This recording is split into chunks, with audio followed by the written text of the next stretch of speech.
शं वरुणः शन्नो भवत्वर्यमा शन्न इन्द्रो बृहस्पतिः शन्नो विष्णुरुक्रमः ॐ शान्ति शान्ति शान्तिः।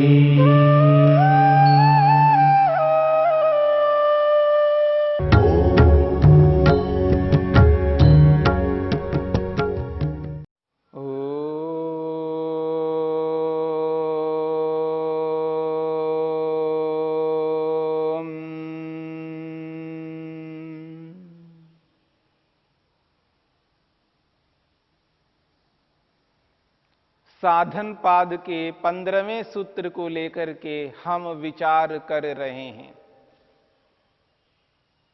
परिणाम ताप संस्कार दुःखै गुणवृत्ति विरोधाच्च दुःखमेव सर्वं विवेकिनः।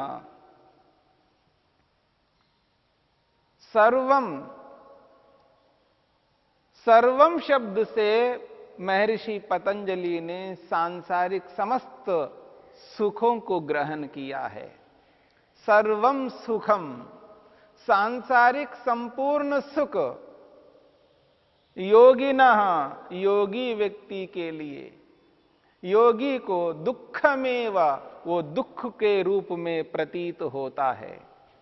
सांसारिक समस्त सुख योगी के समक्ष दुख के रूप में प्रतीत होता है। सुख दुख के रूप में दिखाई देता है। सांसारिक व्यक्ति को वह जो सुख है वो सुख के रूप में होता है, पर योगी व्यक्ति के लिए, योगाभ्यासी व्यक्ति के लिए वही सांसारिक सुख दुख के रूप में प्रतीत होता है, क्योंकि उस सुख के साथ में उसे परिणाम दुख दिखाई देता है। उस सुख के साथ में ताप दुख दिखाई देता है। उस सांसारिक सुख के समक्ष उसको संस्कार दुख दिखाई देता है और गुणवृत्ति विरोध दुख दिखाई देता है। जो सांसारिक सुख है उस सुख में 4 दुख योगी को दिखाई देते हैं। इसलिए महर्षि पतंजलि कहते हैं सर्वम, सांसारिक समस्त सुखों को समक्ष रखते हुए वो कहते हैं सर्वम सुखम, योगिनः, योगी को दुःखमेव, वो दुख के रूप में दिखता है, क्योंकि उस सारे सांसारिक सुख में, उस सारे सांसारिक सुखों में मात्र 4 प्रकार के दुख दिखाई देते हैं। ये मात्र लगते हैं 4, परंतु ये 4 बहुत व्यापक हैं। व्यापक रूप से व्यक्ति दुखी होता रहता है। पहला दुख है परिणाम दुख। इस परिणाम दुख को लेकर के महर्षि वेदव्यास ने स्पष्ट किया है कि ये परिणाम दुख क्या होता है। वो कहते हैं भोगों में व्यक्ति जब लग जाता है, भोगों को भोगने लगता है और भोगों को भोगते ही उसको एक तृप्ति सी मिल जाती है, शांति सी मिल जाती है, आनंद लगता है, अच्छा लगता है, पर वो थोड़ी देर के लिए। बस यही सुख है। या भोगेषु इंद्रियाणाम तृप्तेः उपशांति ही तत्सुखम। भोगों में इंद्रियों की जब तृप्ति हो जाती है तो थोड़ी देर के लिए होती है, तत्सुखम, उसी का नाम सुख है। या लौल्यात, अनुपशांति ही तद दुखम। लौल्यात, चंचलता से, अधीरता से, बेचैनी से युक्त जब होता है तब व्यक्ति को अनुपशांति, अशांति मिलती है। तद दुखम, वो दुख है, क्योंकि जिसको वो भोग रहा होता है उसके भोगने से उसको तृप्ति नहीं मिल रही होती है, शांति नहीं मिल रही होती है और बेचैनी होती है, क्योंकि उसको वैसा सुख नहीं मिलता है। उस स्थिति में उसको दुख मिलता है। इसी का नाम दुख है। फिर वो महर्षि वेदव्यास कहना चाहते हैं, यदि कोई व्यक्ति ये समझता हो कि भोगों को भोग करके मैं इनसे विरक्त हो जाऊंगा, एक बार भोग लूं, अब उसके बाद नहीं भोगूंगा, तृष्णा रहित हो जाऊंगा, अब इस बार तो भोग लूंगा, आगे नहीं भोगूंगा, ऐसा मान करके जब व्यक्ति उसको भोग लेता है वो तृष्णा रहित नहीं हो सकता और तृष्णा बढ़ जाएगी। इस बात को वो कहना चाहते हैं। वो कहते हैं नचा भोगाभ्यासेन इंद्रियाणां वैतृष्ण्यम कर्तुम शक्यम। न च इंद्रियाणां भोगाभ्यासेन वैतृष्ण्यम कर्तुम शक्यम। यदि कोई व्यक्ति ये समझे कि अब भोग लूंगा उसके बाद फिर कभी नहीं भोगूंगा, तृष्णा रहित हो जाऊंगा, ऐसा मान करके जिस विषय का वो उपभोग करता है उसके उपभोग करने के बाद अब वो तृष्णा रहित हो जाए, ऐसा कभी नहीं हो सकता।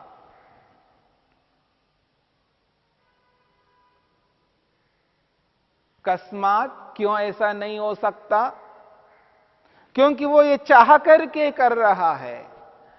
जब वो विषय भोग उसको दिखाई देते हैं, चाहे वो रूप का हो, रस का हो, गंध का हो, स्पर्श का हो या शब्द का हो, जिनको उसने पहले भोगा है, इसलिए वो दोबारा भोगने की उसे इच्छा हो रही है। दोबारा भोगने की जो उसको इच्छा हो रही है, उस इच्छा से वो ये मान करके चलता है बस अब भोग लूंगा, उसके बाद नहीं भोगूंगा। क्योंकि उसको पता है जब पहले भोगा था उसे तृप्ति नहीं मिली, उसे सुख नहीं मिला, जैसा सुख चाहता हूं वैसा सुख नहीं मिला, जैसी तृप्ति चाहता हूं वैसी तृप्ति नहीं मिली, जैसी शांति चाहता हूं वैसी शांति नहीं मिली, जैसी प्रसन्नता चाहता हूं वैसी प्रसन्नता नहीं मिली। उसे पता है, उसे बोध है, उसे जानकारी है, पर वो राग बना हुआ है, वो तृष्णा बनी हुई है, इसलिए दोबारा भोगने की उसे इच्छा होती है। लेकिन महर्षि वेदव्यास कहते हैं न च इंद्रियाणां भोगाभ्यासेन वैतृष्ण्यम कर्तुम शक्यम। कोई व्यक्ति ये माने कि बस अब एक बार भोग लूंगा उसके बाद फिर कभी नहीं भोगूंगा, तृष्णा रहित हो जाऊंगा, ऐसा मान करके जब वो उस विषय को अपनाता है, परिणाम में वापस वही दुख मिलता है, वही अशांति मिलती है, वही अतृप्ति मिलती है, वही असंतोष मिलता है, पर तृष्णा समाप्त नहीं होती है। वैतृष्ण होने के लिए, तृष्णा रहित होने के लिए वो उसको अपनाया था, लेकिन तृष्णा रहित नहीं होता है और तृष्णा बढ़ जाती है। यही सांसारिक सुखों में विद्यमानता है। सांसारिक सुखों में तृष्णा को बढ़ाने की क्षमता विद्यमानता है, तृष्णा को समाप्त करने की क्षमता सांसारिक सुख में नहीं है। सांसारिक सुख तृष्णा को बढ़ा सकता है, तृष्णा को घटा नहीं सकता। इसलिए महर्षि वेदव्यास कहते हैं, न च इंद्रियाणाम भोगाभ्यासेन, भोग का अभ्यास कर करके वैतृष्ण्यम कर्तुम न शक्यम, तृष्णा रहित नहीं हो सकता। तृष्णा को समाप्त करना है तो योगाभ्यास करना होगा, भोग का अभ्यास नहीं कर सकते। इस बात को समझने की चेष्टा करनी है। क्यों भोग का अभ्यास करके तृष्णा रहित क्यों नहीं हो सकता? कस्मात क्यों नहीं हो सकता व्यक्ति? तो वो कहते हैं, यतः भोगाभ्यासम अनुविवर्धन्ते रागाः कौशलानि च इंद्रियाणाम इति। महर्षि वेदव्यास कहना चाहते हैं, वो ये कहते हैं, यदि व्यक्ति भोग का अभ्यास करता है तो भोगाभ्यासम अनुविवर्धन्ते रागाः। भले व्यक्ति तुमने ये माना है कि अब इस बार भोग लूंगा और तृष्णा रहित हो जाऊंगा, ऐसा मान करके तूने भोगा है, लेकिन तृष्णा तो समाप्त नहीं होती है, तृष्णा बढ़ जाती है। इसलिए कहते हैं अनुविवर्धन्ते रागाः, राग और बढ़ जाते हैं। इस राग को ही तो तृष्णा कहते हैं, इस राग को ही तो तृष्णा कहते हैं। भोग का जैसे ही अभ्यास करता है वैसे ही तृष्णा और बढ़ जाती है, यानी राग एक और जुड़ जाता है, तृष्णा समाप्त नहीं होती है।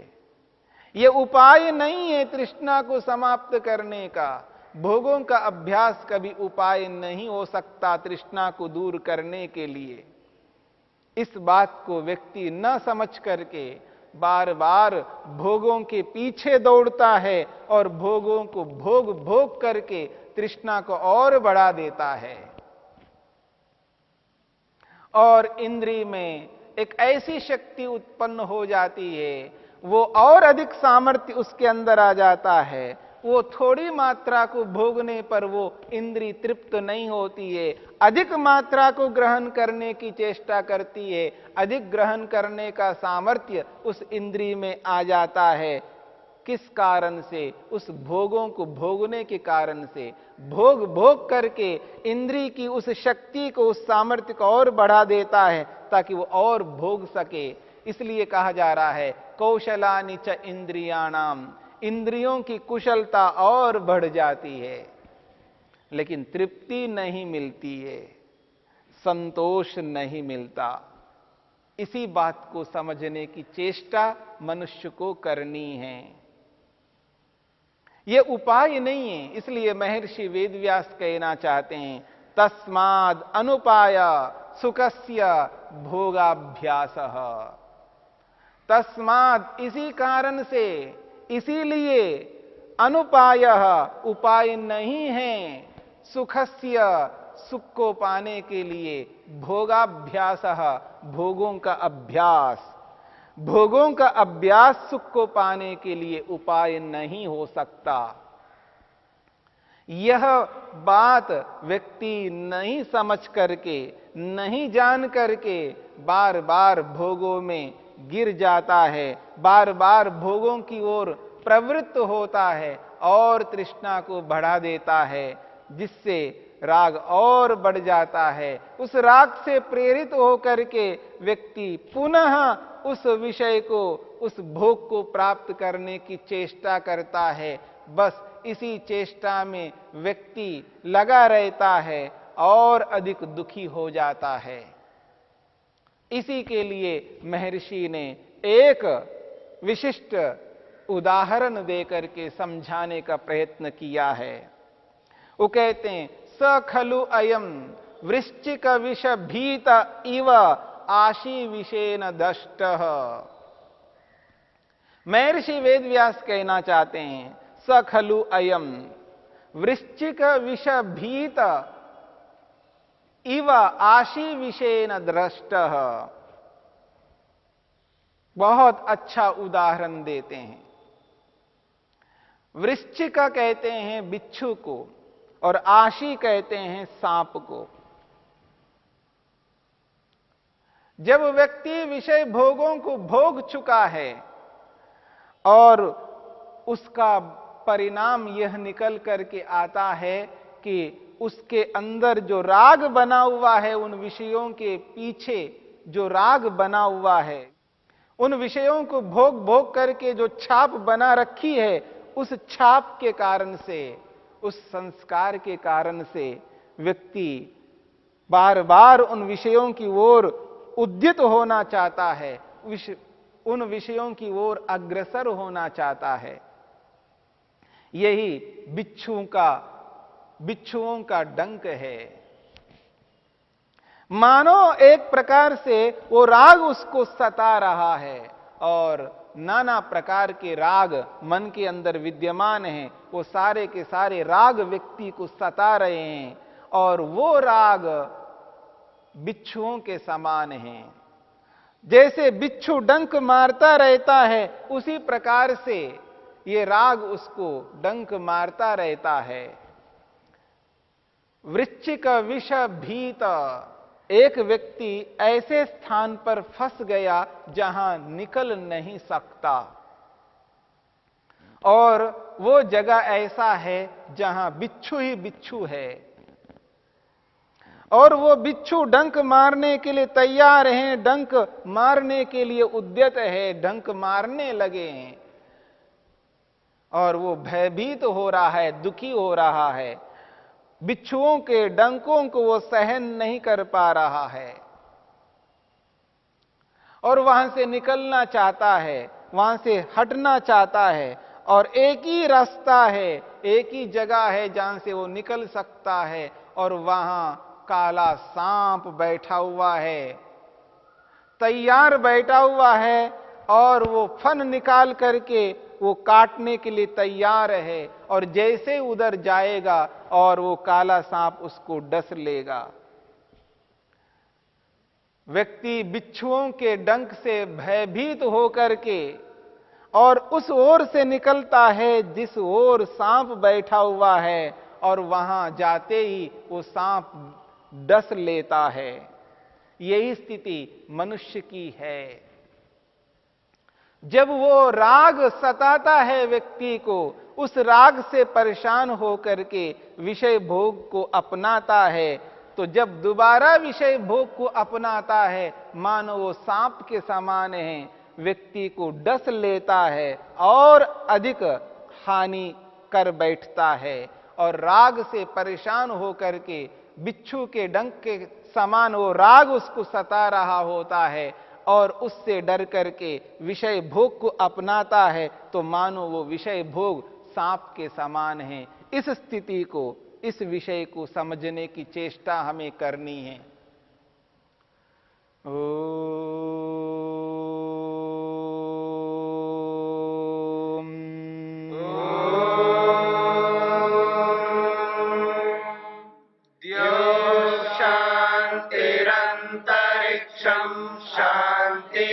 पृथिवी शान्तिरापः शान्तिरोषधयः शान्तिः वनस्पतयः शान्तिर्विश्वे देवा शान्तिर्ब्रह्म शान्ति सर्वं शान्ति शान्तिरेव शान्ति श्यामा